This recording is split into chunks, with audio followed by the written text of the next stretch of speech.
No limiar do amanhã, um desafio no espaço.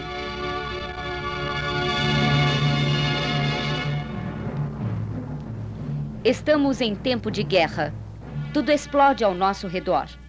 Há a explosão demográfica, a explosão cultural, a explosão industrial, causando conflitos econômicos, políticos e poluições na terra e no ar.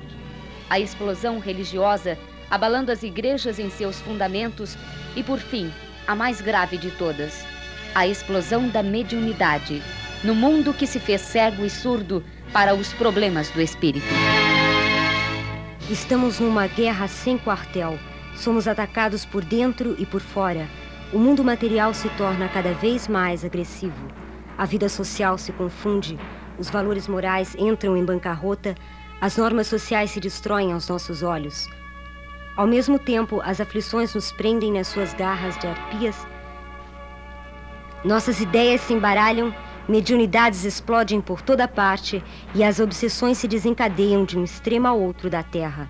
Basta abrirmos um jornal, assistirmos a um noticiário de televisão ou de rádio para vermos que o mundo foi assaltado pelos exércitos das trevas. Estamos em guerra e precisamos lutar. Precisamos estar atentos em todos os setores. É a hora de lembrarmos a ordem do Mestre: vigiar e orar. Não estamos sós. Jesus está no leme, como disse o poeta Ciro Costa. Jesus está no comando da batalha sem tréguas pela evolução da Terra. Vigiando ao nosso redor, não seremos surpreendidos e, orando, estaremos repelindo os ataques com as mais poderosas das armas. As potestades do ar, a que se referia o apóstolo Paulo, atacam-nos por todos os lados, mas os anjos do Senhor lutam ao nosso lado. Confiemos e lutemos sem desânimo, que a vitória pertence aos que confiam, aos que não se entregam. Jesus declarou que vinha trazer fogo à terra, que não trazia a paz, mas a espada. O fogo e a espada de Jesus são armas espirituais. O cristianismo iniciou com ele a reforma do mundo, e essa reforma chega neste momento ao seu ponto decisivo, com o desenvolvimento do espiritismo sob a égide do Consolador, do Espírito da Verdade. Compreendamos isso e não nos atemorizemos. A hora da vitória se aproxima. Sejamos fiéis ao bem, à verdade, ao amor, e cumpriremos o nosso dever cristão. Que cada qual se revista de ânimo e coragem. Esta é a verdadeira guerra santa, porque é a guerra do amor contra o ódio, da verdade contra a mentira, da razão contra a loucura. Empunhemos o Evangelho de Cristo e avancemos sem medo na direção dos novos tempos. A terra se transforma. No limiar do amanhã, um programa desafio. Produção do Grupo Espírita Emmanuel. Transmissão número 123, terceiro ano. Direção e participação do professor Herculano Pires. Este programa é transmitido todas as semanas, neste dia e neste horário, pela Rádio Mulher de São Paulo, 730 kHz, pela Rádio Morada do Sol de Araraquara, 640 kHz, e pela Rádio Difusora Platinense de Santo Antônio da Platina, Paraná, 780 kHz. Aos domingos, este programa é reprisado pela Rádio Mulher de São Paulo, das 6 às 7 horas da manhã, com sugestões especiais para o seu domingo espiritual.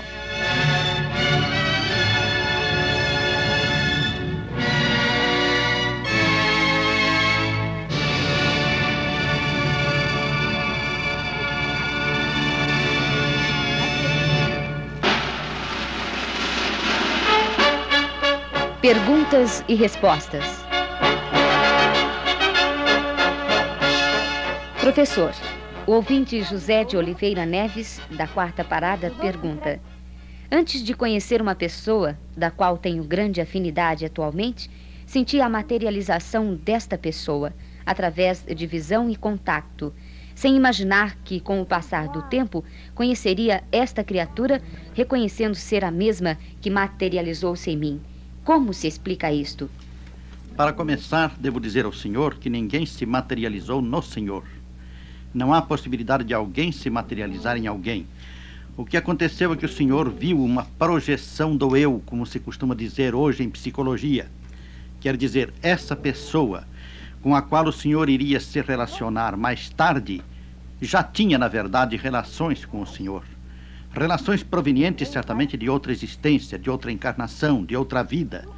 Relações que se passavam e continuavam a se verificar aqui na Terra, atualmente, à distância, embora no mundo espiritual, durante os momentos de sono.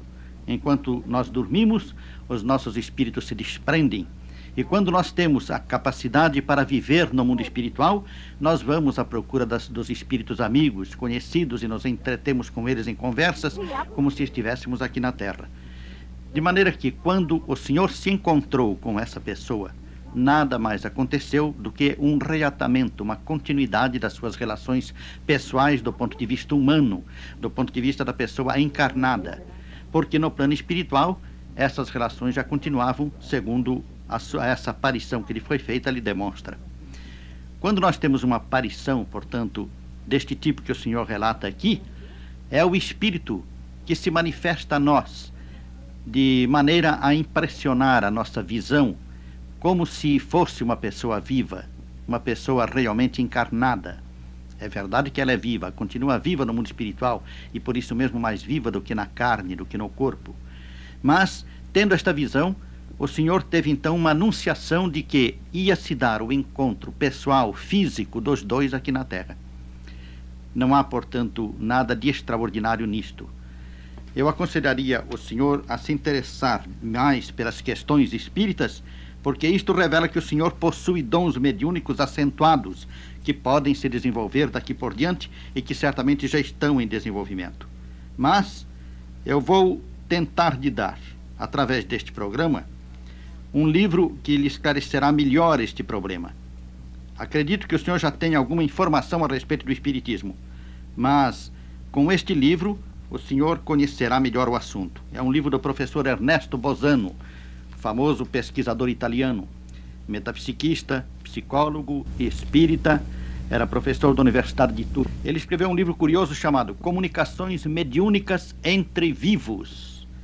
Este livro nós vamos lhe dar de presente. O senhor poderá encontrá-lo no escritório da Rádio Mulher, escritório central, a rua Barão de Itapetininga, 46, 11º andar, conjunto 1111. Anote o endereço. É ali na rua Barão de Itapetininga, 46, 11º andar, conjunto 1111. O senhor, a partir de segunda-feira próxima, durante toda a semana, no horário comercial, em qualquer dia, o senhor pode retirar de lá este volume que lhe é dado por este programa e pela editora Edicel. Professor, a ouvinte Olga Berringer, da rua João Ramalho, número 1512, Perdizes, pergunta: como é que os espíritos conseguem transportar objetos materiais introduzindo em recinto completamente fechado? Este problema dos transportes, ou dos aportes, como se chama geralmente no espiritismo, adotando uma expressão técnica inglesa, este problema é dos mais complicados, dos mais complexos realmente. Porque quando um objeto é transportado de um local para outro e chega a ser introduzido numa sala, por exemplo, fechada, não há explicação física possível para isso. Ou melhor diríamos, não haveria até algum tempo atrás. Hoje, com o desenvolvimento da física nuclear, nós já temos possibilidades dentro da própria física materialista de explicar este assunto, de encontrar uma solução para ele. Mas já bem antes do desenvolvimento da física, um grande cientista alemão da Universidade de Leipzig conseguiu tratar deste assunto, estudar, pesquisar este fenômeno e chegou à conclusão bastante curiosa de que podemos explicá-lo através da teoria das dimensões físicas mesmo do nosso mundo. Nós sabemos que vivemos num mundo tridimensional, um mundo de 3 dimensões. Tudo com quanto lidamos tem 3 dimensões. Assim, a nossa percepção, a nossa capacidade de perceber as coisas está restrita ao mundo tridimensional. Entretanto, diz o professor Frederick Sorner, que é este professor da Universidade de Leipzig de que eu falei, diz ele no seu livro Física Transcendental, que, na verdade, o universo se constitui de muitas outras dimensões que nós não conhecemos. Uma destas dimensões, a mais próxima do nosso mundo tridimensional, é a quarta dimensão. Na teoria física de Einstein, por exemplo, a quarta dimensão é considerada como sendo o tempo. O tempo seria uma dimensão a mais do nosso mundo, e assim nós teríamos um mundo quadridimensional. Mas para o professor Frederico Sorner não era assim. Ele considerava que a quarta dimensão estava além do tempo, porque o tempo era por ele considerado como uma dimensão do nosso próprio mundo tridimensional, ligado ao espaço. Como sabemos que a teoria tempo e espaço em Einstein englobam uma teoria só, uma verdade só, uma só realidade. Pois bem, para o professor Sorner, há, portanto, uma quarta dimensão. Ora, o senhor imagina o seguinte: numa sala fechada, nós temos as 3 dimensões do nosso mundo. Temos o comprimento, a largura e a altura da sala. Temos, assim, as 3 dimensões dentro da qual se encerra tudo quanto nós conhecemos. Mas diz o professor Sorner que, além dessas 3 dimensões, há nesta sala uma quarta dimensão que nós não percebemos. Há, por assim dizer, uma abertura para o outro mundo, e que é através desta abertura que os objetos são transportados pelos espíritos e introduzidos na sala, sem que eles precisem abrir uma janela, nem uma porta, nem coisa alguma, porque os objetos passam naturalmente por esta abertura que é para nós invisível. É a abertura que liga o nosso mundo ao mundo do espaço, além das 3 dimensões, quadridimensional ou assim por diante, com várias dimensões. Podemos dizer que é a passagem, por assim dizer, entre o mundo material e o mundo espiritual. Mas não se suponha que esta abertura seja realmente um rasgo, uma fresta qualquer existente na parede ou em qualquer lugar. Não. Aí é preciso pensarmos num sentido dinâmico e não num sentido estático, num sentido de dimensões que não se constituem realmente de medidas físicas, mas de dimensões vibratórias. Seria um pouco difícil nos estendermos nisto, mas aqui fica a nossa lembrança ao senhor a respeito disso.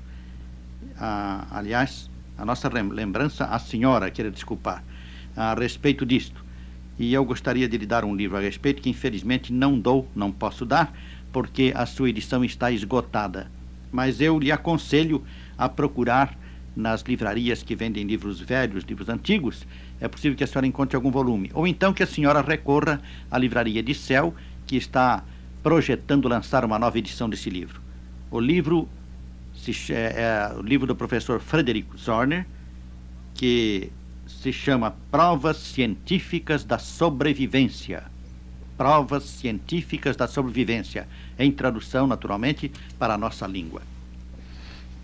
Professor, o ouvinte Enéas G. da Silva, da rua Massaranduba, 281, pergunta: aprendi em aulas de catolicismo, ministradas por sacerdotes católicos, que Adão e Eva foi o único casal humano criado por Deus e que as demais pessoas existentes no mundo descendem do referido casal. Sendo Adão e Eva de cor branca, consequentemente, seus descendentes têm que ser brancos. De quem descendem as pessoas de cor preta, vermelha, amarela, etc.? O mito de Adão e Eva que consta da Bíblia é realmente um mito. Quando nós falamos de mito, falamos de lenda, mas de uma lenda que tem naturalmente um significado, um sentido. O mito de Adão e Eva foi muito ridicularizado, não só por aqueles que não acreditam em religião e nem na existência de Deus e dos espíritos, mas também por religiosos de outras religiões que não aceitavam a explicação judaica e cristã da formação do homem. Entretanto, quando nós hoje estudamos atentamente o mito de Adão e Eva, nós vemos que ele é uma alegoria, uma bonita alegoria, que nos dá uma ideia poética de como o homem teria aparecido na Terra. Entretanto, de acordo com o Espiritismo, esta alegoria se aplica apenas a uma idade do mundo, a uma época do mundo, e não ao início da vida humana na Terra. Adão e Eva seriam, por assim dizer, o símbolo do nascimento da raça judaica. Seria o primeiro casal judeu que existiu na Terra. De acordo com o que o senhor pode encontrar em O Livro dos Espíritos de Kardec, ou em A Gênese do mesmo Kardec, o senhor vê que este mito de Adão e Eva, simbolizando o aparecimento do homem na Terra, se restringe, entretanto, à concepção judaica do mundo, pertence ao mundo judeu. Justamente por isso, eles tratam apenas do nascimento do homem da forma que lhes parece mais apropriada, através da raça branca. As demais raças teriam sido descendentes dela, e algumas, como no caso, por exemplo, dos pretos, seriam raças condenadas por descenderem de pessoas que cometeram graves pecados além de Adão e Eva. Tudo isto, porém, é uma forma lendária, alegórica de tratar do aparecimento do homem na Terra. O Espiritismo não concorda com isso. Assim como para os judeus foi Adão e Eva, o casal que constituiu o primeiro da Terra, de onde descendeu a humanidade, assim também para os babilônios existia Gilgamesh e existiam outros casais, Gilgamesh e sua esposa, como outros casais que, de acordo com as várias religiões babilônicas, representavam também os primeiros habitantes da Terra. Para os gregos, por exemplo, o primeiro homem teria sido Heleno, do qual descendeu toda a raça helena. E assim por diante. Em cada grande religião antiga, nós encontramos um símbolo da criação do homem, do desenvolvimento da humanidade na Terra. A todos estes símbolos, o Espiritismo opõe naturalmente uma concepção científica do aparecimento do homem, não totalmente de acordo com o que a ciência antropológica, na sua posição materialista, propõe mesmo em nossos dias, mas coincidindo com a ciência em certos pontos, porque o Espiritismo, investigando este problema, chegou à conclusão de que o nascimento dos homens na Terra decorre naturalmente do que se passa em outros mundos do espaço. A humanidade, para o Espiritismo, não é só terrena. Se nós considerarmos Adão e Eva como o primeiro casal criado por Deus, nós não temos explicações para a humanidade que existe no cosmos, em outros mundos habitados. Para o Espiritismo, a humanidade é cósmica, não se limita à Terra. E justamente por isso, o mito de Adão e Eva serve apenas como uma explicação alegórica e poética, dada num tempo em que os homens não poderiam compreender, do ponto de vista racional e científico, este problema. Professor, a ouvinte Odalva Baixo Coleta, da rua General Marcondes Salgado, número 150, faz duas perguntas. A primeira é a seguinte: gostaria de saber sobre o nosso espírito. De que maneira ele age sobre o nosso corpo? Fica no interior do nosso corpo ou irradiando sobre a nossa mente? Pois não. Vamos passar, então, a resposta a esta pergunta sua, esta primeira pergunta. O problema da ligação do espírito com o corpo é um problema bastante complexo também e que no Espiritismo exige muita atenção para nós o compreendermos. O corpo nasce e se desenvolve sob o influxo do espírito. Desde o momento da fecundação, há uma ligação direta do espírito que vai nascer com o corpo que vai se formar. O espírito já tem corpo. Ele tem aquilo que se chama corpo espiritual e que no Espiritismo é designado por um termo técnico, perispírito. O perispírito, ou seja, o envoltório do espírito, é um corpo espiritual, o mesmo a que se refere o apóstolo Paulo na primeira epístola aos Coríntios, quando ele diz: nós temos corpo animal, mas temos também corpo espiritual. E acrescenta que quando nós morremos, enterra-se o corpo animal, mas ressuscita o espiritual. E como afirma o apóstolo Paulo, nessa mesma epístola, primeira epístola aos Coríntios, o corpo espiritual é o corpo da ressurreição. Assim sendo, o nosso corpo espiritual serve de modelo para o corpo material que vai se formar. O espírito ligado ao embrião que vai se desenvolver, ele controla, por assim dizer, o desenvolvimento desse embrião segundo o modelo que ele apresenta no seu corpo espiritual. Este modelo, entretanto, vai se desenvolver juntamente com o corpo.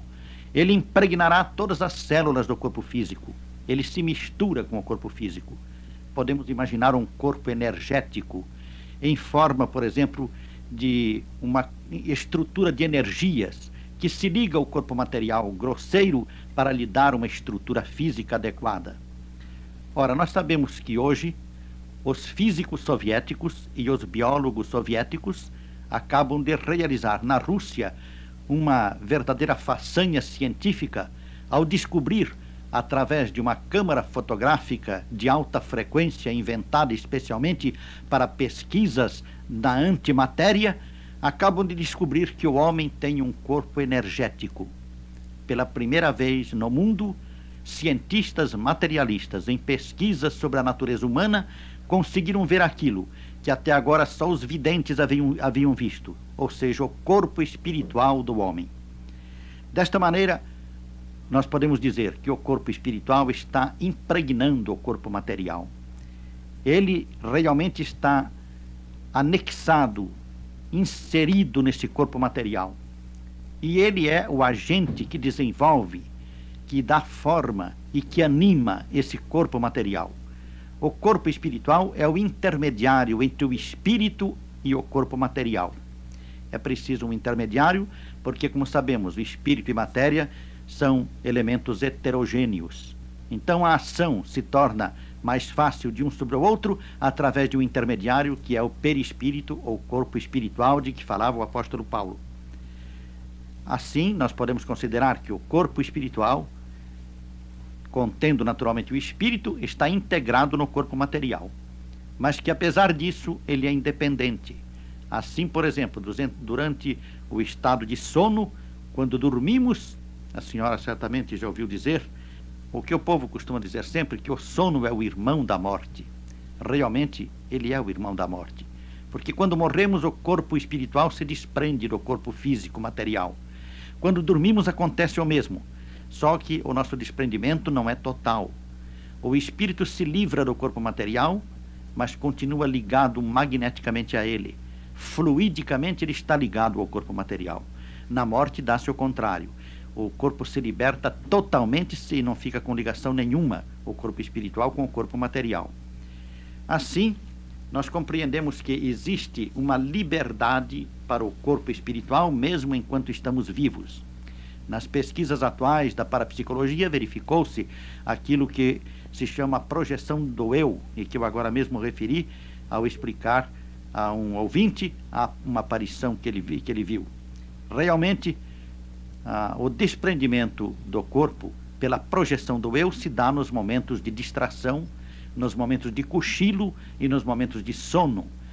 Há, portanto, várias formas pelas quais o indivíduo pode se projetar além do corpo e aparecer visivelmente para outras pessoas à distância. Isto prova que não há uma ligação absoluta entre os dois corpos, que os dois mantêm uma certa liberdade durante a vida. Passemos então a outra pergunta. Já ouvi em diversos programas do senhor que Emmanuel foi o padre Manuel da Nóbrega em sua encarnação no Brasil. Por que ele se apresenta com o nome de Emmanuel e não Nóbrega? Ele teve alguma encarnação após a de Nóbrega em nosso mundo terrestre? O problema das encarnações dos espíritos não é um problema que possa ser revelado em toda a sua extensão e em todas as minúcias. Nós sabemos algumas coisas quando elas convém que sejam divulgadas. Do contrário, não. Sabemos que Emmanuel foi o padre Manuel da Nóbrega porque ele é um espírito de grande elevação moral e espiritual, de grande sabedoria, o que demonstra pelos numerosos livros que nos transmitiu através da mediunidade psicográfica de Chico Xavier. Sabemos também que é um espírito assim, porque através da vidência, todos aqueles que podem vê-lo confirmam a sua grandeza espiritual, a sua luminosidade, é um espírito aureolado de luz. Portanto, quando ele revelou a Chico Xavier que ele foi o padre Manuel da Nóbrega, nós não temos o direito de duvidar dessa afirmação, pois ele não iria fazer essa afirmação sem uma finalidade. A finalidade é demonstrar a sua ligação com o Brasil, porque antes de ter sido o padre Manuel da Nóbrega, ele foi um senador romano, o senador Publius Lentulus, em Roma. Posteriormente, ele viveu na África e teve uma encarnação humilde, onde, apesar da sua humildade, já revelava a sua humildade social, revelava, entretanto, a sua grandeza espiritual. E, posteriormente, teve também uma encarnação na Espanha, segundo sabemos, através de várias das suas memórias relatadas nos livros. Mas a sua encarnação que mais interessou, e a que ele fez questão de se referir aqui no Brasil, foi a do padre Manuel da Nóbrega, porque isto mostra as suas relações profundas com o nosso país, a razão de estar ele hoje ligado a Chico Xavier para influir diretamente e incisivamente no desenvolvimento do movimento espírita no Brasil. É por essa razão que sabemos disto. Quanto a outras encarnações que ele tenha tido, nós não temos notícias. Entretanto, se a senhora quiser ter uma ideia a respeito, eu aconselho que adquira o livro do professor Clóvis Tavares, chamado 30 anos com Chico Xavier, ou 30 anos de convivência com Chico Xavier.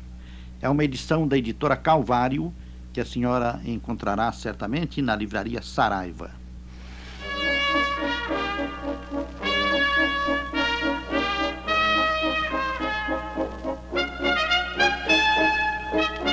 Mande suas perguntas por carta ao programa No Limiar do Amanhã, Rua Granja Julieta, 205, em São Paulo. Se quiser, faça suas perguntas pelos telefones 269-4377 ou 269-6130 durante a semana no horário comercial. Repetimos os telefones 269-4377 ou 269-6130. E na primeira quarta-feira do mês de agosto, dia 1º, venha ao nosso auditório para fazer suas perguntas ao microfone e ouvir as respostas na hora. Venha dialogar conosco de viva voz sobre os problemas do espírito.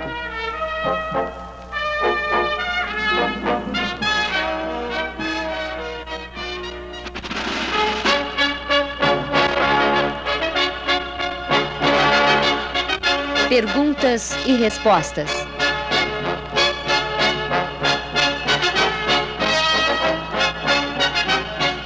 Antes de entrarmos propriamente nas perguntas e respostas, nós vamos fazer alguns pequenos avisos que temos aqui para os nossos ouvintes. Pedimos atenção especialmente para o aviso referente aos livros que estão à espera dos seus destinatários no escritório da Rádio Mulher, escritório central, na Rua Barão de Itapetininga, 46, 11º andar, conjunto 1111.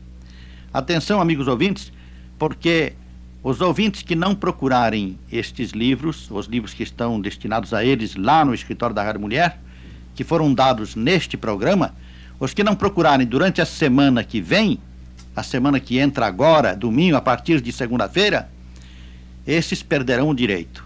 Até sexta-feira, eles podem procurar os livros lá. Se não retirarem os livros até sexta-feira, perderão o direito. Não adianta procurar mais.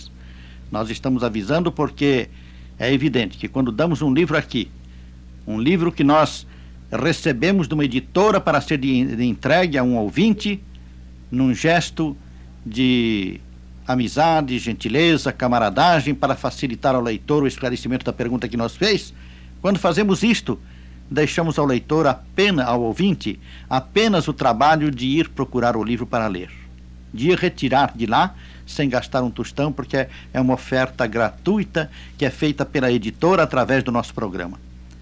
Então, somos obrigados também, quando os livros se acumulam, quando os ouvintes se desinteressam por eles, somos obrigados a tomar uma medida como esta, que é extrema. Damos uma semana de prazo para estes ouvintes, cujos nomes vão ser lidos, irem procurar o seu livro sob pena de perdê-los.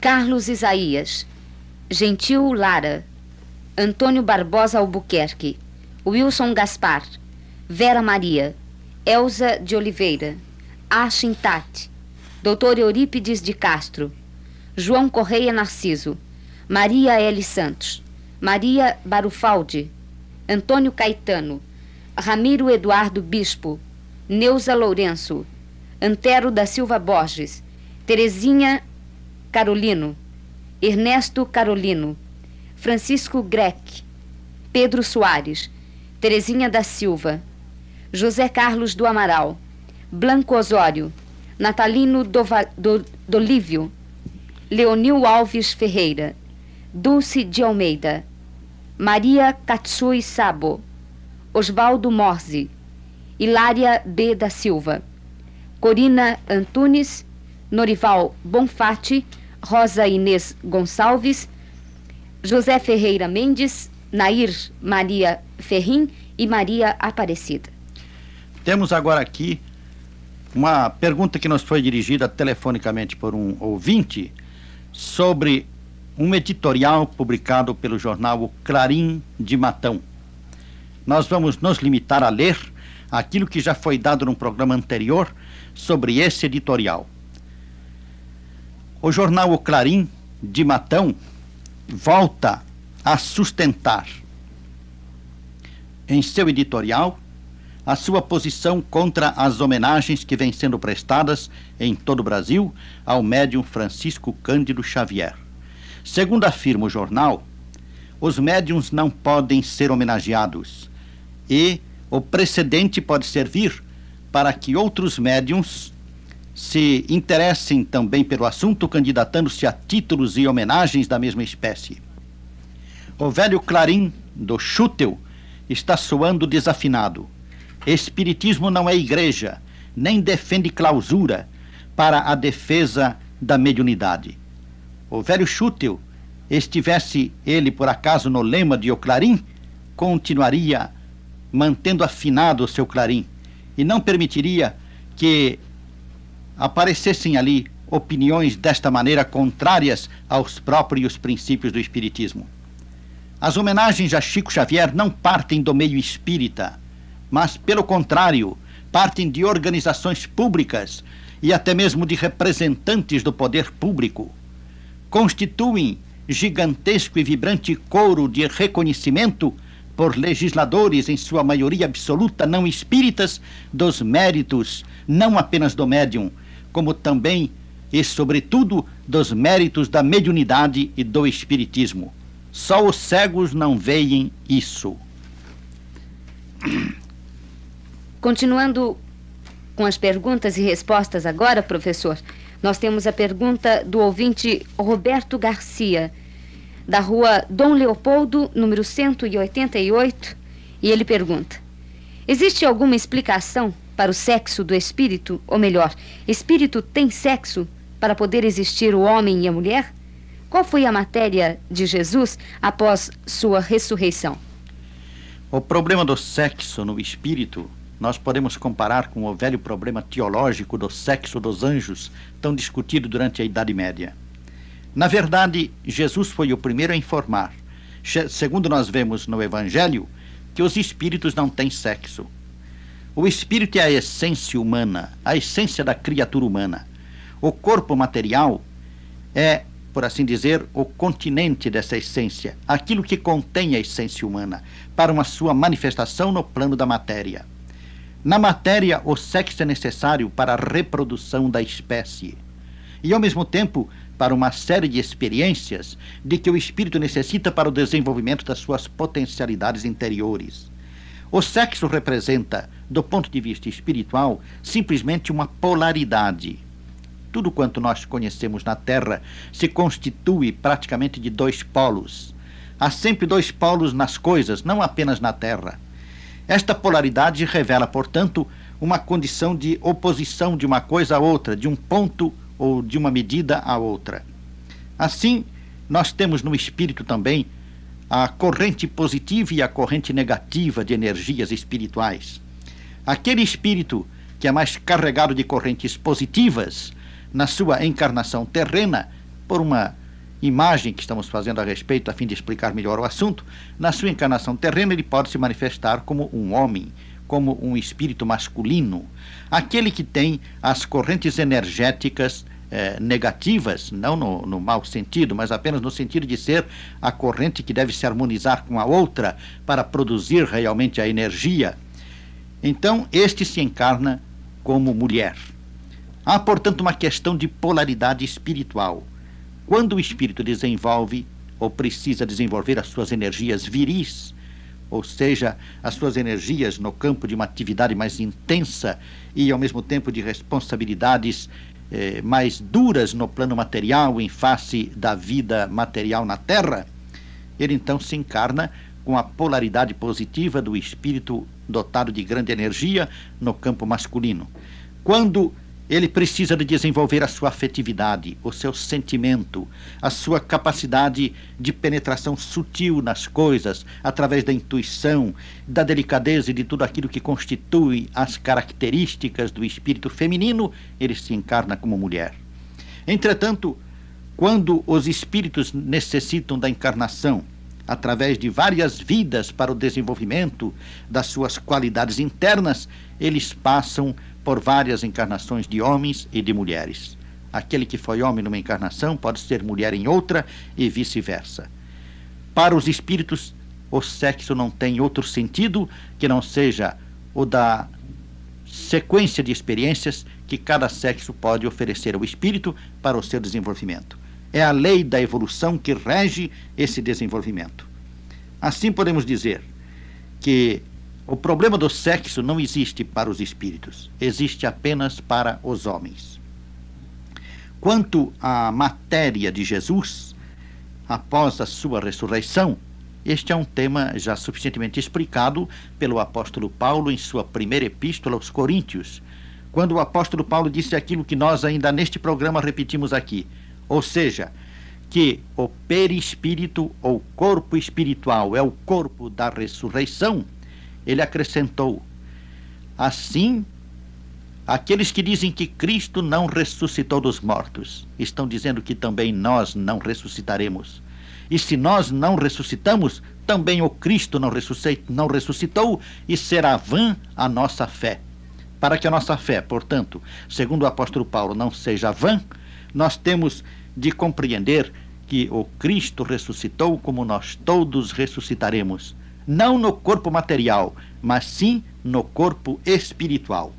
Para que o senhor possa ter uma compreensão mais exata deste problema, eu lhe ofereço aqui no nosso programa o livro O Verbo e a Carne. Este livro é da editora LAC, Livraria Allan Kardec Editora, que o está distribuindo, mas é uma edição de Edições Caibar. O senhor pode retirar este livro, O Verbo e a Carne, no escritório central da Rádio Mulher, a Rua Barão de Itapetininga, 46, 11º andar, conjunto 111, a partir de segunda-feira, em qualquer dia da semana, durante o horário comercial. Mas, quero lembrar ao senhor, procure retirar durante a semana, porque na outra semana nós já teremos novos livros para entregar e não podemos deixar que eles se acumulem lá no escritório. Recebemos do senhor José Higino dos Santos, presidente da Associação Espírita Jacó, o seguinte comunicado: a Associação Espírita Jacó, organização beneficente de caráter espiritual, tem a grata satisfação de levar ao conhecimento do prezado amigo que neste ano de 1973 está comemorando os 50 anos de atividade espíritas. Esta associação surgiu pelo entusiasmo de um grupo de batalhadores pela causa espírita que, reunidos na rua Ipanema, a 26 de julho de 1923, fundaram esta atual Casa de Caridade. A diretoria, em exercício no desejo de reverenciar a memória de seus fundadores eméritos, resolveu realizar reuniões mensais que se efetuam na última quarta-feira de cada mês para o debate de temas espíritas. Essas reuniões, que vêm se realizando mensalmente, iniciaram-se no dia 26 de julho de 1972 com uma palestra e terão curso durante todo o ano de 1973. Amparados na compreensão dos bons espíritos, como o do prezado amigo, encaminhamos a Vossa Senhoria o presente ofício para a divulgação que merecer dentro do seu programa. Como vemos, é uma das melhores maneiras que se tem de homenagear os fundadores de uma instituição espírita. A medida tomada por esta instituição é das mais louváveis e esperamos que os nossos ouvintes anotem o seu endereço, que aqui foi dado, e procurem auxiliá-la no desenvolvimento do seu programa. Nós recebemos também aqui outro pedido de divulgação. É do senhor Dante Hurdardo, presidente da Associação Cristã Caminho da Verdade. Ele pede o seguinte: a ACCV, Associação Cristã Caminho da Verdade, lança um apelo ao ar dirigido aos senhores médicos da capital, que, oferecendo-se a ministrar consultas gratuitas a pessoas comprovadamente necessitadas, somente aos sábados, no período da manhã, em nosso ambulatório, a Rua Antônio Bicudo, 37, em Pinheiros, onde dispomos de acolhedoras instalações e remédios a serem doados. Ao médico que se dispõe a fazer este ato de caridade aos humildes, a quem ficaremos reconhecidamente gratos, informamos o nosso telefone para maiores detalhes. O telefone é 351212 com o Sr. Rudolfo, das 11 às 13 horas nos dias úteis. Gostaríamos de repetir esse telefone, por favor. 351212, repetindo 351212. Falar com o senhor Rodolfo, das 11 às 13 horas nos dias úteis. Senhores médicos espíritas que estão ouvindo, ou senhores médicos não espíritas, mas cristãos, que desejam realmente servir ao próximo e não apenas trabalhar na sua profissão de maneira lucrativa. Aqueles que quiserem aproveitar esta oportunidade é muito interessante, principalmente aqueles que moram em Pinheiros. Como você vê, uma oportunidade que essa instituição está oferecendo aos médicos para trabalharem sábado de manhã no ambulatório médico, atendendo as criaturas necessitadas gratuitamente. Como se sabe, nesses ambulatórios de instituições espíritas, as consultas médicas e as receitas médicas podem ser, inclusive, apoiadas no estoque de medicamentos que geralmente os ambulatórios possuem, de maneira que os doentes são socorridos na hora, não apenas pela consulta, mas também pelos medicamentos de que necessitam. Senhores médicos, atenção, é uma oportunidade muito boa, porque nós vivemos pouco aqui na Terra, depois passamos para o além. Continuando, professor, com as nossas perguntas e respostas, nós temos agora uma pergunta que nos foi formulada por Maria Helena. Ela telefonou e fez a seguinte pergunta: gostaria de ter explicações a respeito da Umbanda, pois tenho dúvidas se é ou não uma religião e como podemos defini-la. Este problema da Umbanda tem sido muito discutido e muito mal compreendido em todo o nosso país. Mas, na verdade, não há motivo para isso. O que tem faltado é estudo do assunto, é leitura dos livros. Os nossos sociólogos, desde Nina Rodrigues até os sociólogos atuais, desenvolveram uma longa pesquisa a respeito deste assunto. Não é apenas Umbanda que surge no panorama religioso do Brasil, preocupando não só as pessoas que observam de fora das religiões o assunto, mas também as próprias religiões e, até certo ponto, também ao espiritismo. Existem várias formas de religião que estão nascendo no Brasil. Podemos dizer que são religiões que nascem no nosso país, mas que foram transplantadas para cá da África, que vieram da África. São religiões que vieram com os negros no tráfico negreiro. Umbanda, Quimbanda, Aruanda, Candomblé e assim por diante. São tipos de religiões africanas. Nós sabemos que todas as religiões primitivas, de acordo com as investigações antropológicas, sociológicas e etnológicas, todas as religiões primitivas são de fundo mediúnico. O professor Ernesto Bosano, da Universidade de Turim, na Itália, escreveu um livro muito curioso chamado Popoli Primitivi Manifestazioni Supernormali, quer dizer, povos primitivos e manifestações supranormais. Talvez nem se precisasse traduzir, porque num país como o nosso, em que há tanta influência italiana, a língua se torna mais fácil. Mas, neste livro, o professor Bosano estuda o nascimento das religiões entre os povos selvagens. E ele mostra uma coisa bastante curiosa, que todas as religiões se originaram da mediunidade. A mediunidade, como se sabe, não é um conceito privativo do espiritismo. A mediunidade é uma faculdade humana natural. Todas as pessoas são médiums em mais ou menos intensidade, em maior ou menor grau. Todas as pessoas têm mediunidade. A mediunidade é uma faculdade humana como a inteligência, como a percepção, como todas as demais faculdades humanas. Basta desenvolvê-la para que ela realmente se manifeste com maior intensidade. Sendo assim, os povos primitivos também são dotados de mediunidade. E por isso nós encontramos por toda parte os pajés, os xanãs, as várias formas assim de sacerdotes primitivos, rústicos entre os povos selvagens, que eram dotados de faculdades hoje chamadas paranormais. Estas faculdades paranormais, que a parapsicologia hoje estuda, confirmando letra por letra e vírgula por vírgula a teoria espírita da mediunidade, estas faculdades paranormais, se manifestando assim, produzem o interesse maior do homem para as coisas do espírito. Sendo o homem espiritual, é evidente que essas faculdades tinham de aflorar nele e realmente existem desde que o homem é homem. Umbanda é uma das religiões primitivas africanas que vieram para o Brasil com o tráfico negreiro.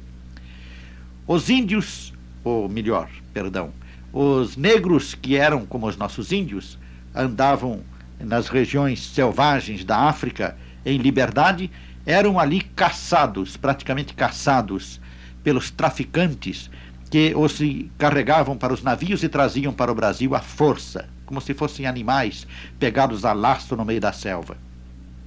Aqui chegando, os negros já traziam a sua religião. A religião que eles haviam aprendido desde o nascimento nas suas tribos selvagens. E esta religião eles a conservaram aqui no Brasil. Mas é evidente que aqui, a religião que eles trouxeram da África se misturou com o catolicismo, porque o catolicismo era a religião dominante no Brasil, e os senhores procuravam impor aos negros a religião que eles possuíam. Além disso, havia a catequese dos padres, muito interessados em converter os negros ao cristianismo. Além disso, é preciso notar o seguinte: um sociólogo francês, Élie Chatelain, em investigações na África, demonstrou que lá mesmo na África, essas religiões primitivas já haviam se misturado, primeiro com o islamismo, porque os muçulmanos invadiram a África, dominaram a África em grande parte e catequizaram muitas tribos selvagens. E depois com o catolicismo, porque houve a catequese católica na África intensivamente. De maneira que essas religiões africanas primitivas já vieram misturadas até aqui no Brasil com o islamismo e o catolicismo. Aqui a mistura se intensificou e nasceram então as diversas formas de religiões primitivas que hoje existem. Umbanda é, portanto, uma religião que está se desenvolvendo no Brasil, tomando uma forma nova. O desenvolvimento desta religião levará naturalmente à organização de uma nova igreja que nasce no Brasil. Será uma igreja formada com elementos africanos e católicos. Para se ver a mistura do catolicismo, basta dizer o seguinte: os deuses africanos passaram a ser representadas na Umbanda, na Quimbanda, na Aruanda, no Candomblé, por imagens de santos católicos, e tendo o nome trocado. Por exemplo, Jesus é Oxalá na Umbanda. Nossa Senhora da Conceição, Nossa Senhora do Rosário, na Bahia do Rosário, no Rio de Janeiro da Conceição, é Iemanjá. E nos terreiros de Umbanda se faz altares para estas imagens. São postas as imagens católicas, das santas católicas ali, com o nome de Iemanjá. Santa Rita, por exemplo, é Yansan. São Jorge é Ogum, e assim por diante.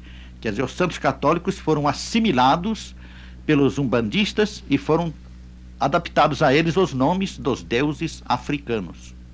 Assim se explica o desenvolvimento de Umbanda sociologicamente no Brasil. Há um processo de aculturação. O negro adquire a cultura católica, mistura com esta cultura com a sua religião, e disto resulta esses tipos de religiões que estão surgindo no Brasil e se desenvolvendo intensivamente, porque, como todas as religiões primitivas, a Umbanda e as demais congêneres se interessam muito mais por problemas práticos da vida imediata do que pela elevação espiritual.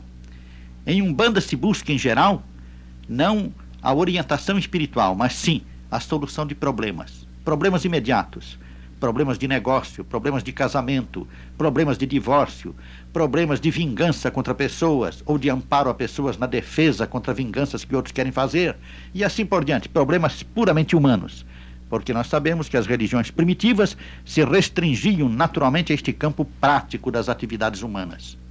Assim, é preciso compreender que na Umbanda existe mediunidade, mas esta mediunidade que existe na Umbanda não é desenvolvida segundo as regras necessárias da ciência espírita.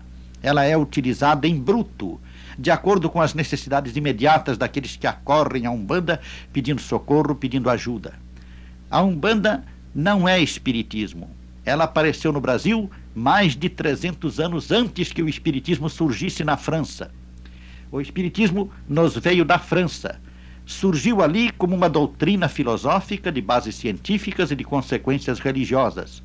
A Umbanda praticamente ainda não tem doutrina.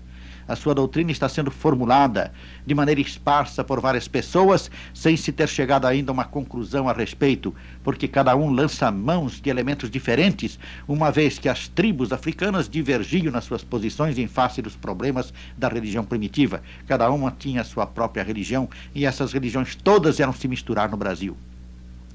Assim, as pessoas que dizem espiritismo de terreiro estão falando uma bobagem, porque não existe espiritismo de terreiro. O que existe de terreiro é Umbanda, Quimbanda, Aruanda, Candomblé e assim por diante. Espiritismo é uma palavra criada por Allan Kardec. Designa uma filosofia que consta dos próprios dicionários técnicos de filosofia. Espiritismo é a filosofia dos espíritos. Ela não se confunde absolutamente com essas religiões primitivas. Entretanto, nós espíritas respeitamos todas as manifestações religiosas, desde que sejam aceitas e praticadas com sinceridade pelos seus adeptos.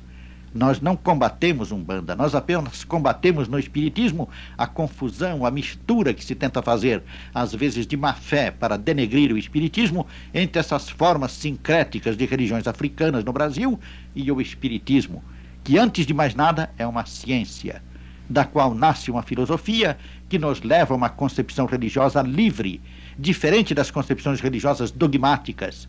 Nos leva a uma concepção religiosa que concorda com aquilo que Jesus ensinou à mulher samaritana, a religião em espírito e verdade. O Evangelho do Cristo em espírito e verdade. Aberto o Evangelho à casa, encontramos o seguinte: considerai os lírios como não trabalham nem fiam. Contudo vos digo que nem Salomão, em toda a sua glória, se vestiu como um deles. Pois se Deus assim veste a erva no campo, que hoje existe e amanhã é lançada no forno, quanto mais a vós, homens de pouca fé. Não procureis o que haveis de comer ou beber, nem andeis solícitos, porque os homens do mundo é que procuram todas estas coisas, mas vosso Pai sabe que precisais delas. Buscai antes o seu reino, e estas coisas vos serão acrescentadas. Buscai primeiramente o reino de Deus e a sua justiça, e tudo mais vos será dado por acréscimo. Como nós vemos, esta passagem do Evangelho concorda perfeitamente com essa expressão do Cristo em outro tópico do próprio Evangelho. O interesse que tem este ensino é precisamente fazer com que nos desprendamos dos grandes interesses, das grandes ambições que nos conduzem na vida. Se os lírios do campo, se as aves do céu, se todas as coisas criadas por Deus vivem e se desenvolvem, superando as suas necessidades não pelo seu esforço próprio, mas pela bênção, pela graça que recebe da própria natureza, pelas forças naturais que as protegem, as amparam e as desenvolvem, por que motivo o homem? Justamente o homem, que é o principal elemento da criação, que é o ponto culminante da evolução espiritual na Terra. O homem que é aquela imagem viva de Deus sobre a Terra. Imagem viva no sentido de representar o poder criador, de representar a criatura livre de ação, de atividade que se encontra no planeta. Então, como vemos, devemos sentir nesta passagem, nesta mensagem do Evangelho, um convite a nós para a serenidade, a compreensão e a fé. A certeza de que Deus, na sua infinita misericórdia, provê as nossas necessidades, acima das nossas ambições desenfreadas.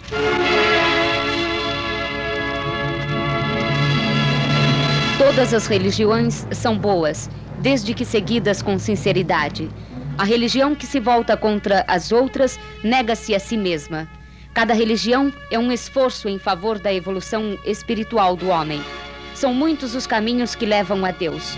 Não queremos tirar ninguém do seu caminho. Queremos apenas ajudar os que não compreendem os problemas do espírito e os que não acertaram com seu caminho. Deus não faz acepção de pessoas, como não faz acepção de religiões. Estamos na era do espírito e precisamos tratar dos problemas do espírito.